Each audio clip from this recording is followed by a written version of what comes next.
Man, this is gonna be a fun day. I'm super excited, Nick. I'm so glad you're here with this camera to grab this. Like, heading to San Diego to see Ruslan. This giving consistently on YouTube is something that I've now gotten to appreciate since January. Like, doing the radio interviews on YouTube, what, 2006, 2005? I forget what it was, but we were the first ones to do that. And shout out to Reggie. But that was fun. Ruslan had reached out to me on YouTube, and I was like, oh, cool. So I hit his channel, and I'm watching this channel like, yo, this is great information for artists, producers. Um, I really dig it, and so he had connected. We kind of exchanged messages, and now we're rolling to San Diego. First of all, I'm so thankful, bro. Ruslan, Yes. thank you for being here. Thank you for having me, Mr. Chris. Actually, let me thank you for being able to come here, sit on. Oh on yeah, this yeah. This sofa is out my here, place. man. This This is is my your this is place. my house. So I got to connect with the man. I'm glad that video, the one with Hal Elwood book, Miracle Morning, Mhm. that was the one that you had commented on. Yeah, I had watched a few of your videos before, and then when I saw that one, I was like, oh man, I gotta reach out to this guy. We're definitely same wave, same vibe. Yeah, You know? yeah, and it was nuts because then I was like, oh man, cool, and then I went to his YouTube channel, which I highly suggest subscribing to. I'm telling you this because I know it's a lot of artists, producers, people in the music business. This man has great content on his channel, and it was Thank just really cool and refreshing Yeah, seeing you sharing from a very genuine space of just, man, I'm just trying to tell you. Yeah, and I really I feel like, and I'm sure you can relate to this. Like, I feel like coming up 10 years ago, you know what I'm saying? Like, MySpace had just kind of gotten on the scene and pop. We didn't really have anyone that was like, hey, I made a full-time living off of my art.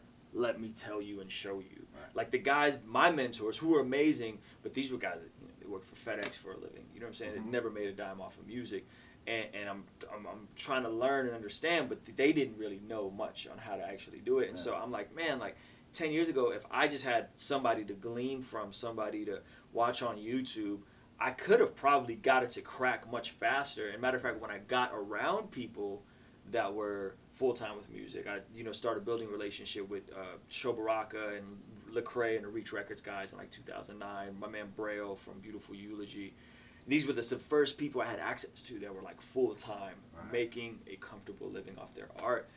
And I was like a kid in a candy store. I was just sitting, just asking so many questions. You know what I mean? And it helped me a ton. And so I thought, man, like as I'm growing wiser and becoming more mature, like how could I genuinely give back and help people with these different tools and tips on how they can go full time with whatever their creative venture is. And I was really excited to talk to you also because you're not from this country. No. You I'm were originally born here. former Soviet Union.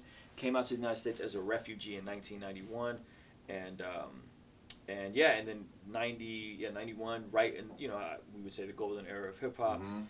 Just thrown right into it. Could barely speak English. I think I learned rap songs. Learned English through rap music. And then later on, started kind of trying to rap in the 90s and just haven't really looked back yet.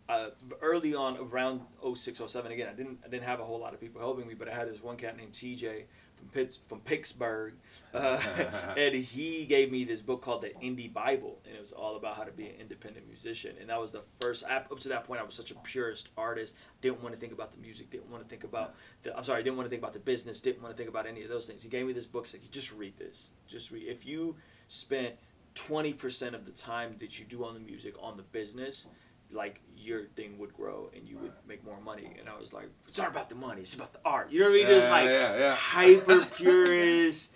And dog, and I read and I started reading just the articles, and which wasn't even a book, it was just articles and contacts. And I read that, and so that was I think the first like defining moment. Fast forward to I think 2013, we had a great run as this group called The Breaks, and people started noticing that I was kind of the brains behind the operation. Not only am I doing a majority of the music, but I'm actually running the business. I'm running the merch, margins, shows, and they were like, "Yo, like you need to really consider this, doing this with other people." So then that's when I started my label, King Stream Entertainment. Signed a couple artists that have done very well. The collective Dream Junkies has done very well, and then as that kind of faded, and we were like, okay, we don't really want to be a group. Then that's when I was like, okay, I got to figure out a way how to do this with the people that I've done it with. And people are always like, yo, you should do classes, you should do consulting, you should do these things. And I figured out, okay, I got to do this at scale. Like, I can't be hands-on. I can't sign every artist that I meet and help them put out an album. I can't do all these things for everyone, but I can do this at scale and just give away really good, focused content. And really with the hopes of, like, I'm going to give them everything I have, I'm going to pour everything I have and just adding value to people, that by the time I go to put out another record, by the time, because I haven't monetized and I haven't, you know what I'm saying, like tried to charge for the content, that by the time I go to do something or I do a show or whatever, like they'll be that much more bought into my music. And that's what I've seen happen. The music, my music platform, my music value has increased because the vlogs and these videos are popping, and the videos are popping, and people are checking the music, and people are checking the music and checking this stuff. And so it's just complemented each other very well. That's awesome, man. And it's something powerful to say right there about giving, you know, and in that giving, it's happening other ways in the music. And I think that's something that a lot of artists, and they just miss. Yeah. They miss that part of it. It's hard. You're not eating right. You're not, you don't have all of these things. So it's just the money, the money. Yeah. And I feel like that's a short chase. You can get caught up in just survival mode, you know what I mean? And not really thinking plan, not thinking family, not thinking people.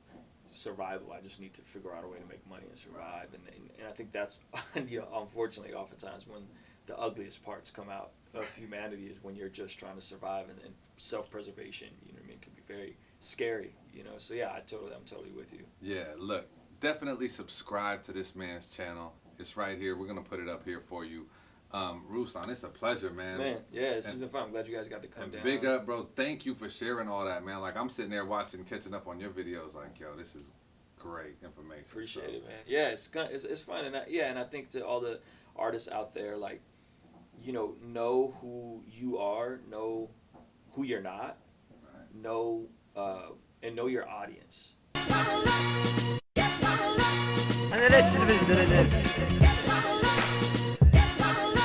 Cici,